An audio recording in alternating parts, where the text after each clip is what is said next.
Yo,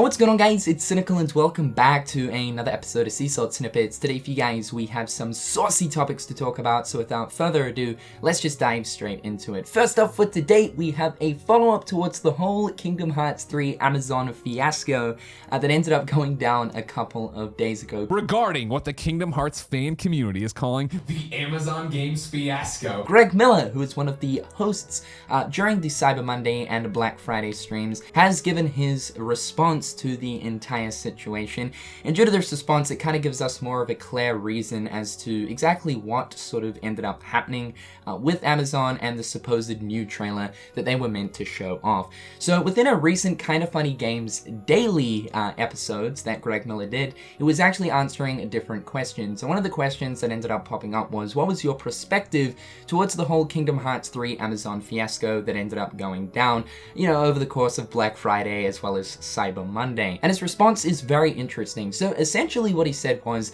there was meant to be a brand new trailer that Amazon were meant to debut during the Cyber Monday Games stream. However, 30 minutes apparently prior to the stream going live, Amazon ended up calling up Kinda Funny, the guys who were hosting the live stream, and mentioned that apparently Square Enix had pulled the trailer from them as the trailer wasn't done. So 30 minutes before we go live, we get a call and it's Amazon being like, hey, Square did not give us the trailer. Like, the trailer didn't come together, it's not done. So from the sounds of things, Amazon didn't actually have the trailer in hand, like they didn't actually have the file of it, and that it was meant to be getting sent to Amazon, but shortly before the stream, it seems to be that there was some communication going on between Square Enix and Amazon, where Square basically stepped forward and said, alright, we don't have the trailer, it's not ready to be debuted. And then I guess through that kind of put Amazon in a little bit of a spot. Now, honestly though, it seems to be that there is some sort of clear miscommunication going on between both Amazon as well as Square Enix. It seems very, very weird that Amazon over the course of 1 week would hype up that there is a new Kingdom Hearts 3 announcement, go ahead to say that there's a world premiere of a brand new trailer, but then of course at the same time they don't actually physically have the trailer saved to a computer or ready to debut. It seems to be that Square sponsored the stream, mentioned that yes, we have some new stuff here for you guys to show off. In a way, it seems that Amazon ended up jumping the gun, promoting it, and last minute Square then pulled out. I think before you go ahead and completely promote the living donkey nuts out of something brand new that you're going to debut, you should probably check to see if everything is in order before you go ahead and do that kind of stuff, in the sense of making sure that the trailer is going to be set and ready to be debuted on that set day. Now of course this is only Greg Miller's response to the whole thing, and only he knows so much, keeping in mind that he was one of the hosts on the day, so in terms of knowing absolutely everything that went down towards the fiasco itself, I wouldn't go as far to say that Greg Miller exactly knows absolutely everything that went on towards the fiasco itself. But he did actually mention that the screenshot that they showed off with the Dusk Till Dawn Keyblade, that screenshot was actually a part of the new trailer that they were meant to debut. However, there was some clear marketing problems going on here with Amazon for sure, and I stand by definitely what I mentioned within my Amazon video. The PR side of Amazon, they really didn't do a good job at all with making sure everything was in place. When of course you are debuting something, you should make sure that everything is set in a particular order.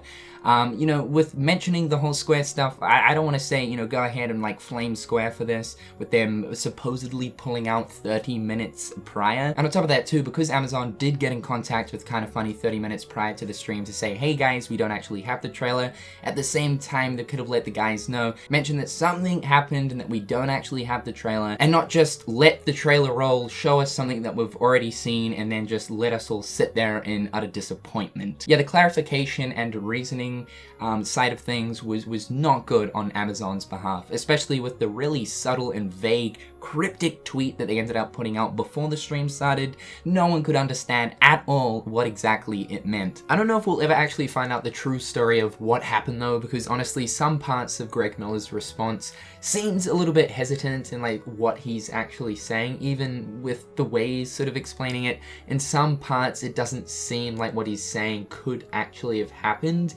Again, it just seems sort of weird that like at some point Square were like, no, we don't have a trailer ready to be like released, it's not finished. type of thing. I think it is some form of miscommunication between both Amazon and Square. Who knows, both sides could play a part in it. But the good thing to think about is we pretty much have 3 more lots of trailers on the horizon, boys. On the horizon. December 10th, December 18th, and December 21st. Even if we didn't get to see anything during Amazon's promised world premiere of some brand new juiciness, December is right around the corner. Next up for today, we have something a little bit suspicious to talk about and bring up. On the 26th of November, a Twitter user that goes by the name of Siami1 ended up sending out quite a bait tweet. This is it right here. It says, "At Anika Noni Rose, I am so excited that Bewitched Bayou has just been confirmed for Kingdom Hearts 3.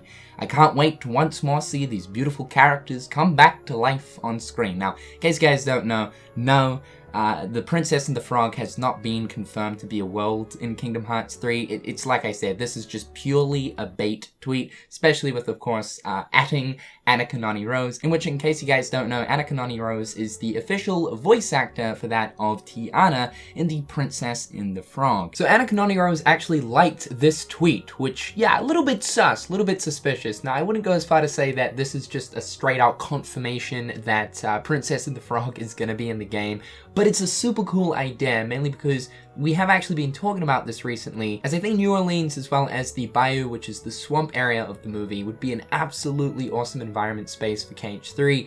Very unique, not similar to any worlds we currently have. Also just picturing like a frog Sora taking on like insect-like heartlesses. It'd be like the Bug's Life we never got. Although that is still a really cool idea, Bug's Life. Guys, fucking Bug's Life, square. Now there's all sorts of different reasons why she could have ended up liking this tweet. She might have been just straight out confused, or perhaps maybe laughing, or I don't know, maybe she's like, alright, I'll just slightly like this, you know, because, you know, a little bit of involvement there. The tweet is pretty clear and pretty specific, so I guess if the Princess and the Frog is going to be in the game, we will end up finding out in the next month. And last off today, guys, we have a small little update when looking towards the Union Cross and Belgium situation. Now, in case you guys missed this news, at the start of this month, Square Enix put out an information post saying that they have no choice but to remove Kingdom Hearts Union Cross entirely out of service in the country of Belgium come the 6th of December due to Belgium's recently introduced loot box laws, which essentially disables players in Belgium accessing any games that have microtransactions of the sorts.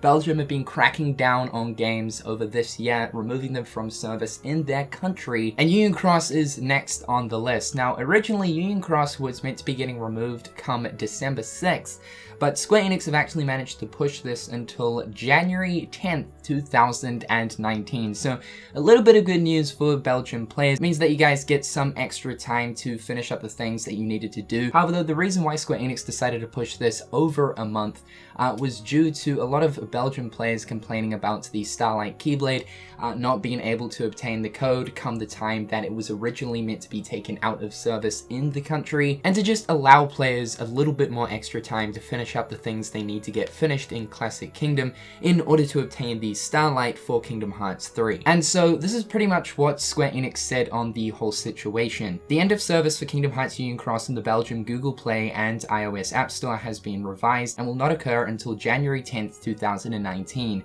This will ensure that players who meet the requirements for receiving the Starlight Keyblade and who will be impacted by the delisting of Kingdom Hearts Union Cross from the Belgian Google Play and App Store will have the opportunity to receive their codes before the app is no longer available on their respective Belgium store pages. So yeah, there was a lot of complaints towards the whole Starlight thing when this news originally came out. So kudos to Square for pushing the whole delisting thing a little bit further in time. Just means that Belgian players have more time to finish off Classic Kingdom if need be, and come around January 10th, that will be the time in which people will be able to redeem their codes. Now, I was hoping that Square Enix would find some type of a workaround so that people would still be able to access Union Cross and play it over in Belgium, but that would ultimately mean that all Belgian players would be at a serious disadvantage if they could not access the Jewel Shop compared to, of course, everybody else on global. There just would be too many sort of logistics and layers to go through in order for Belgium to have their own separate server, one that wouldn't contain microtransactions. And although that would work in a perfect world, I don't think Square Enix have any plans to do exactly that. Pretty unfortunate, but of course at the end of the day, Square Enix have to obey and respect the laws of each country. But however, guys, with all that being said, that is going to wrap up today's episode of Sea Salt Snippets. Hopefully you guys are having a fantastic day. In the comment section down below, guys, please do let me know your thoughts and opinions. And until next time, dudes, I'll catch you later. Peace. Hit them on the page, you'll be coming through stunning. Gold in my mouth when you suckers be bluffing. Milk crate, gaming up your bitch though. Catch me in the back playing Super Nintendo.